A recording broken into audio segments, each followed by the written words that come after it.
Thank you for tuning into the Starving Artist podcast, bringing you meaningful conversations on a weekly basis. This season, we wanted to bring you into the artist psychology and essentially help all of us to understand the doubts that an artist has. What makes you think that you're starving? What makes you think that your job as an artist is illegitimate and not enough? And also, how can you support yourself by means of growing in so many different areas when it comes to your artistry? So listen in on our conversation, and we hope that you learn along with us. My name is Rocky Cotard. I am your host. I am Professor Rex, Xavier Taylor, and we got Katrina, who's behind the scenes today, so she can't really shout herself out, but we'll shout her out during this show. Turn over to Katrina to let us know how to follow us on social media. You can watch this entire podcast on our YouTube channel at Starving Artist Podcast. You also see some funny bloopers and a dance battle between Rocky and Xavier, which I'm sure you'll find entertaining. You can also listen on SoundCloud at Starving Artist. You can connect with us on Instagram at starving_artist_podcast or on Facebook at starvingartist.fb. And you can now support us on Patreon. So head over to our Patreon page at Imagine Action Studios for exclusives like extended interviews and behind the scenes with artists and discounts on merchandise soon to come and much more content exclusively for our Patreon members. So as Rocky and Xavier mentioned, a big thank you to all of our subscribers and followers. We definitely appreciate all the positive feedback we've received so far. Some of you have sent us text messages saying how much you appreciate our episodes, but be sure to like and subscribe on the actual online platforms as well. And if this is your first time listening, welcome, and make sure to hit those subscribe buttons. But Rocky, the pickup and the drop off, today is a really good conversation that we're going to have with you all. What does that term mean? We're getting into the pickup and the drop off. What does that even mean? So today, as we mentioned earlier, we're going to be discussing the artist psychology. The pickup and the drop off essentially deals with a couple of key phrases that we'll discuss. The artist paralysis, the back burner, which a lot of us are familiar with that term. Oh, yeah. But what really is it? But to get things started, let's discuss artist paralysis. I understand you have some explanations as to what that might be, just so that we can have a ground base for our discussion. Yeah. I just did some light research, and that terminology, artist block or artist paralysis, the paralysis by analysis, all of that comes from the writer's block. And that term was coined in around 1947 or so. And writers are a form of artist when you think about it. So they've always they had that term. And so with paralysis comes a person who is frozen, who's stuck like a deer in the headlights. They can't. Been there. Yeah, we've all been there. And it's a human emotion because we can all become frozen by overwhelming expectations, by a lot of things on our plate. So I found it fascinating looking at some of this research, that term, how it was coined back in 1947, which is quite a long time ago. Pretty long ago. Yeah. Yeah, I mean, it's good to know like the definition of it, because I think paralysis is in it, so I think that's kind of like easy to come to the conclusion of. But it's interesting that no matter how you are creative, there's ways or spaces where that creativity seems to run out. That's so strange. It's like you'll probably get back to it, but there's a place where you get to. I know. Where that creativity or that motivation to create goes down. Yeah, and it makes me think about some of the questions that we were thinking about for this production, like having things on the back burner. I call it having projects on the shelf. Shelf. You know, because Dusty shelf. the dusty shelf, because the dusty shelf, it happens to all of us. We have projects that we want to get back to. I have some really like passionate projects. I call them passion projects What that are I they? have. And, you know, one of them is like a sci-fi kind of novel thing. I like sci-fi. I like gadgets and things of that sort.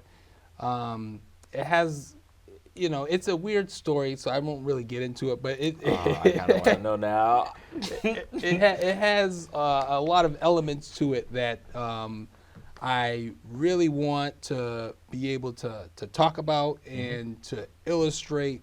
So I don't do as much illustration as I used to. So it's a project that involves a lot of illustration. I would say, for me, what's interesting is like, I think the back burners, on the back burner exists a lot of my genius projects. And on the front, at times can exist, you know, things that I'm working on that are for clients, you know. Of course, the client is, you know, paying, and so oftentimes you have to prioritize their work. Yes. But I think moments of opportunity come to where I'm able to connect those two. But speaking to the back burner and artist paralysis, I think oftentimes there's something that feels great about having a good idea and then not feeling like it's a bad idea when you start doing it. Well, what's interesting when you said that was sometimes those projects end up there because, you know, you have clients, and you know you don't want to be starving, so you gotta put food on the table. You gotta finish those projects that are first, and then it's kind of like, you know, the artist is second. You know, but it's important to put ourselves first. You know, so. Yeah, I mean, I think there's a lot of different methods of dealing with it. I know that one of my, you know, artist colleagues, Michael, you know, mentioning, you know, I probably shouldn't put his information out there like that, but Michael Talbot on Instagram mentioning how whatever's due first, that's the one he'll do initially. That's one way. I think for me, it's all about coming up with the right way of doing a project. So even those projects that I'm doing for clients, I'm finding out a way to bring my passion into it. So for me, the artist paralysis piece really deals with that back burner, having really great ideas, but somehow, you know, prioritizing another idea or feeling like I'm not yet ready to accomplish that to its full ability. Why do you put things on the back burner? I think a lot of it too comes from, you know, sometimes you're doubting yourself as an artist. You know, a lot of times I need to have a certain structure, so I have to have my space clean. I have to have things organized. If they're not organized, then I kind of feel like disheveled. Like I have to have things in order so that I can kind of logically bounce around. We're never able to kind of stay on one project. We kind of have to bounce around. And I kind of learned that from you too, because you told me that you had like 20 projects at one time. I was like, you can't have 20 projects. So, you know, sometimes you have to be able to be flexible. And so over these past like couple of years, I've been being more flexible. So that's probably how. I mean, there's a lot of reasons. You know, there's a lot of reasons. I think you touch on something that that's very interesting. I think oftentimes, like, you know, some artists define art making as being organized, and then there's artists who define art making as being absolutely not organized. Jackson Pollock. Yeah. When you think about his painting, it's just an explosion of colors. Like, could you ever do something like that? I mean, maybe, you know, and I think we exist on different sides of it, but I think it's interesting to know that one thing that may kind of bring somebody's artist paralysis to a close may actually enliven it, you know. As I was talking to you, I think one of the things we mentioned was, you know, I need to clean my studio before I start a new project. Yeah. But if I don't know about you. Like, what's your method for starting a new project? So it's not usually in the beginning. It's usually toward the middle where I notice that things start to go to the dusty shelves. Yeah. Like Dusty. I have to be organized from the beginning, or I just get kind of lost and things get lost in the shelf. So I'd say I have to be organized. I do like reading. I like research. So research really helps with inspiration, and I like to read. I can't tell you how many times when I read something, I completely go down a rabbit hole, and I'm just like, wow, that's interesting. I wouldn't have put those two things together. So yeah, It's interesting. I think I'll say this, right? In terms of that point,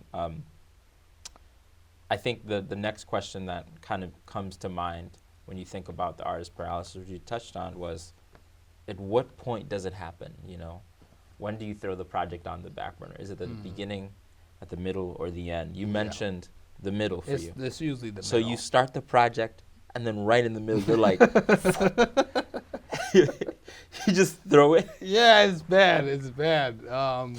Because you're just juggling so many different things. So you're like, okay, I got this one going. I got the fire going here.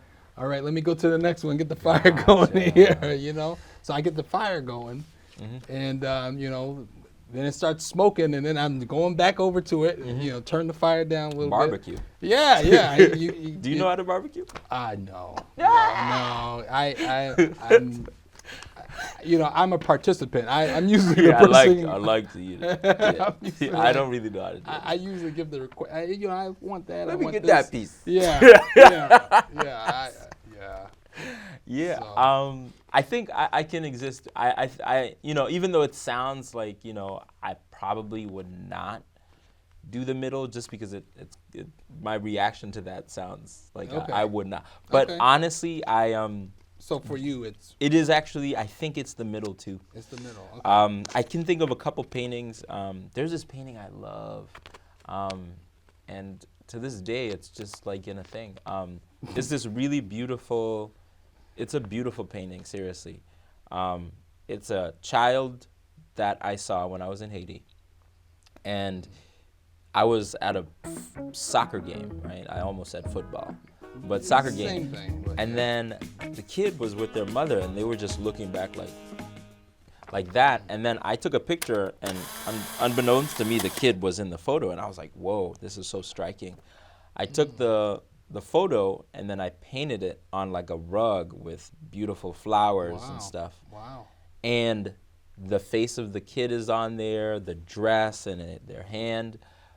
But I just said, wow, this painting is like, I got to leave it here, you know. I got to leave it here.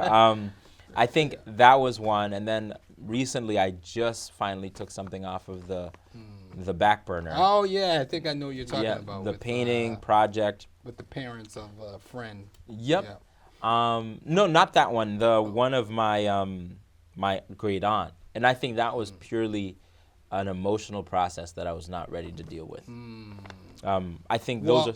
Go ahead. I kind of want to get into that because some of my research was saying that a lot of times people put things on the shelf because of, sometimes they say confidence, but it could be you're not in the right space. Yeah. So like if you have a lot of things going on, you may not have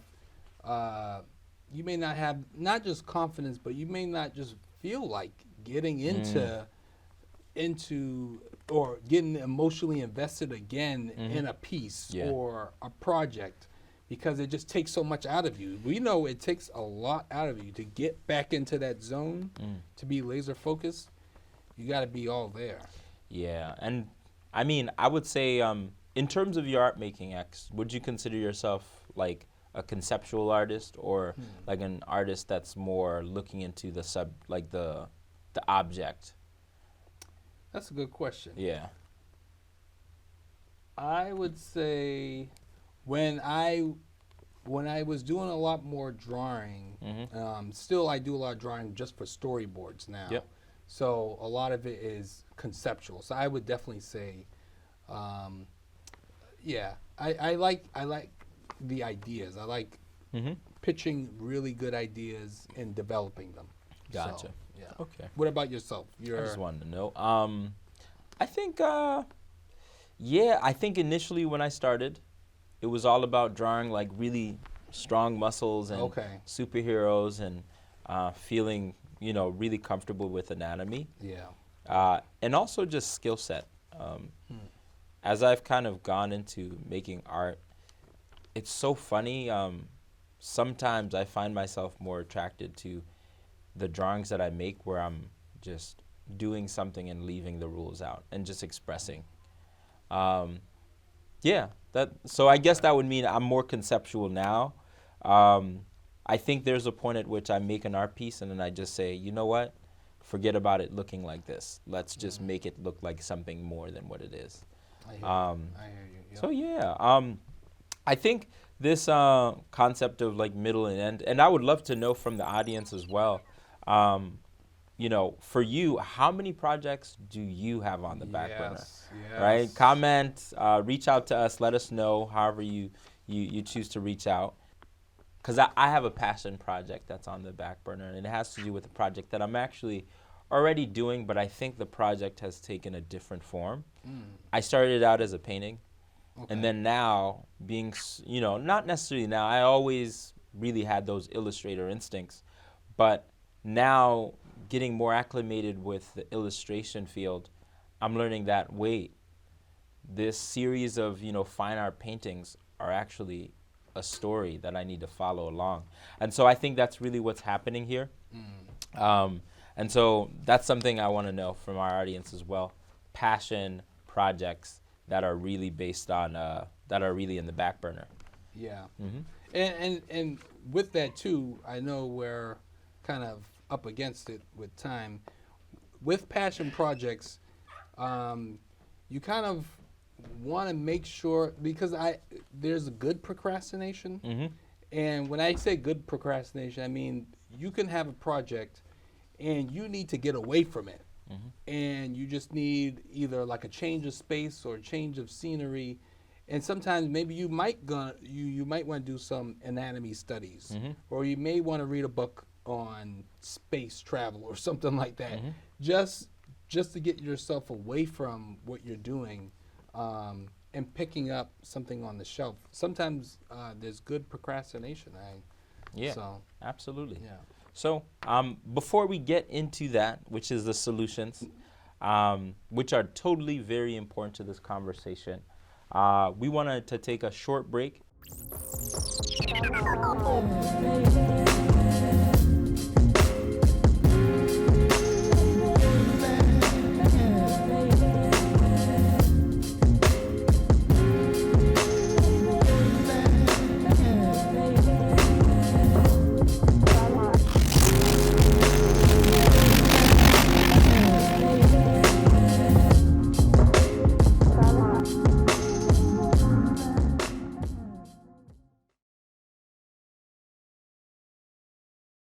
To you. Let's start with you, Deborah. Okay. What it means to me is family. And family means everything. Because when Garrett was diagnosed at the age of 5, and we had to figure out what autism meant and what would be the best services for him, it took us on a journey as a family. And we thought about what the family needs. The family needs shelter, it needs food, it needs love and support and resources. So our agency is designed to enhance the lives of everyone that has an individual with autism. And we do that by everyday living, social skills, healthcare resources, family support groups, and mainly resources. And the individual has to be active. We teach healthy exercising, healthy eating. The family needs to be educated about all of the services that are afforded to them, because you just are not born with autism and it stops at age 5 or it stops at age 10. So it's everything. That's what we want to address and affect the lives of individuals on all accounts. But we have a secret ingredient. We do it with fun.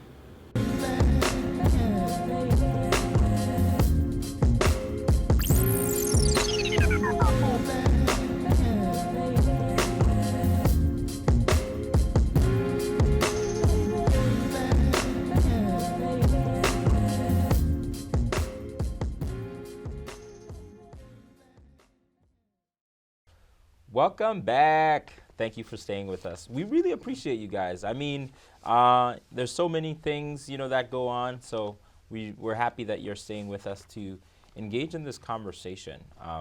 So before the break, we spoke about solutions. Because initially, we came to you with a lot of problems, right? Things that we have that are on the shelf. But I think it's very productive to think about some takeaways and some solutions that we have found, and maybe they may prove to be a help to you. So, X, Professor, how do you revisit the back burner? One of the things in my research I noticed, they said to acknowledge the elephant in the room. So the quicker that you're able to acknowledge, yes, I have 1, 2, 3 projects. Develop a plan of action of how you're going to be able to get back to them, because you have to get back to them. You just can't forget about them. Even though, that's happened to me. I've forgotten about things. I'm just like, oh, I need to get back to this. But one of the things was, I mentioned earlier about reading. When you read, like there's a book, I don't know if you heard about it, Mice and Men.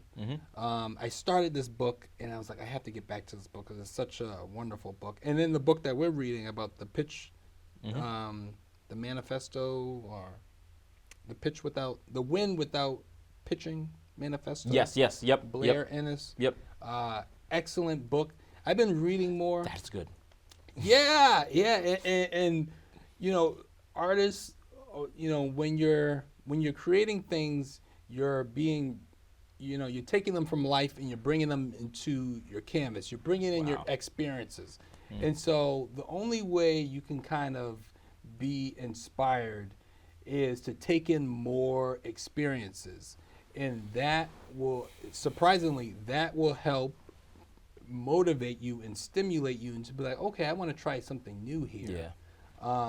So it's not really a direct answer to your question. No, that is. But that was one of the things I read about, and I was like, wow, that's really fascinating, taking in new experiences. So essentially, if you're not focusing on your own work, likely it means you're uninspired, and you need to find inspiration. Yeah. And I agree with that, because for me, sometimes I'm making a painting, and it's not that I get tired of seeing my own brush strokes or anything, a little bit sometimes, but it's more so I need to change how I'm doing things to make it like a challenge. Okay. It's not to make it like a impossibility, but to get to a point where I haven't been before. And I think that's really an amazing thing when I can look at a painting and say, this feels different. Like I feel like I've grown here. Have you ever just taken a painting and just like smashed it? No. Just thrown it in the trash? I don't think I've ever even like crumpled up a piece of paper. When I was in high school, I think that was like a big issue for me. Like a person would draw out a really nice drawing and say, "Oh God, I made a mistake." So I never. It's funny you mentioned that. I just told Katrina she had made a painting and she was throwing it in the trash. I was like, "Don't throw this in the trash. Yeah. Don't throw it in the trash. Save those paintings. Save those things. Sell them. You can sell them, but I feel like you'll grow from them. They're good. They're good kind of launch pads. Like, oh, you know what? I can be even better. Yeah, I think the point to revisit it, getting re-inspired. I think some of my really strong projects have come out of those spaces. Looking into people like, why am I forgetting his name? The guy who cut off his ear. not Degas. Literally, I'm so Gauguin? sorry. Not Gauguin. Why am I? Van Gogh. Van Gogh. I'm Go. going through my Rolodex. Picasso, not Picasso. Van Gogh. Gauguin, not I Gauguin. think seeing some of his paintings, getting to go into like the space where I forget the name of the museum, but it's one of those immersive experiences of his work. Okay. Super, super amazing learning about his life. But the project I'm speaking to particularly, Is it the Starry Night? not actually. I think the Starry Night is nice, You but know it's which not one my I'm talking favorite about one. then. Yeah. Okay, yeah. I love the sunflowers, the story of the sunflowers. I don't know that. Yeah, turns out, okay. Okay, can you just tell giving us you quickly? guys Yeah, information. I like that. The sunflowers, as the immersive kind of exhibit helped us to understand, it was essentially a way for him to pay people, like when he didn't have the money. So it was really beautiful. So it's sort of like giving you a flower to, that's how I imagine it. Hey, I don't have money. Well, you take this flower. So he'd make paintings for people he owed, and then they would take it. Very heart-wrenching exhibit. It was painting of flowers. Yeah, sunflowers. You know the sunflowers? No, I don't know this. Those are really cool, man. Okay, okay. Throughout my life, I've collected honestly, sunflowers are not even becoming, they're one of my favorite flowers because of his paintings of them, which is so ridiculous. We kind of digress, but I like that story. That's a good digression. Good story. Yeah. But I do recommend going to visit that museum. But was it MoMA or? No, MoMA? It's in Boston. It's in Boston. Yeah. Okay.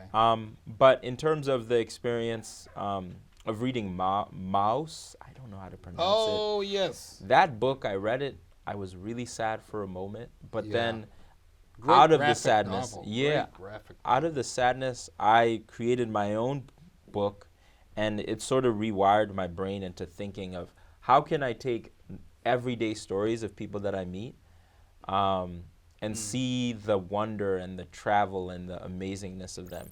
And so getting into that project, I felt very comfortable to talk about myself, which was really interesting. Hearing somebody else's story makes you want to talk about me. Yourself. Okay. Which is kind of not, I don't know if that's like commendable, but it made me want to tell stories that pushed, bravery, I think. Yeah. So I guess that's my connection, but I think just some typical things that relate to quick things that will help your artist block potentially. I think the concept of time is certainly one. Sometimes people have a lot of time, and I hate to be the one to say, but I know it for me. Sometimes I get back home and I'm on Instagram for a long time, and I could be painting, Social media. And it's such a tragedy, and I go through these spaces of, I'm not going to be on social media, like I need to feel better and do something, because this is making me sad. So that's definitely one. But I also understand that it has a back and forth process. Yeah. Yeah, so it can help you and it can also hurt you. So like how do we wrap this segment up? How do we talk about, being positive and helping people getting out of that block, fight the block, people. Fight the block. It sounds like a movement. Fight the block. Mm-hmm. It could be a t-shirt actually. Fight the block. But I digress again. What do we leave them with? I guess for me it would actually have to be, I think it would be the thing you mentioned. Get inspired, because I get so excited about people's work, and I think it's just one of those things that, because learning about what you're doing helps me to formalize and learn about different structures for what I'm doing. I think even for bringing the Starving Artist podcast to a studio space, which is such a great thing, it's opened up a method of creativity that I was not necessarily aware of. So thank you. Excellent. So we end on that note, people. This is Professor X. Rocky Cotard. This is Katrina. And so we'll close out the Starving Artist podcast. The Starving Artist podcast. Yeah, this was good. That was good. That was good. Yeah.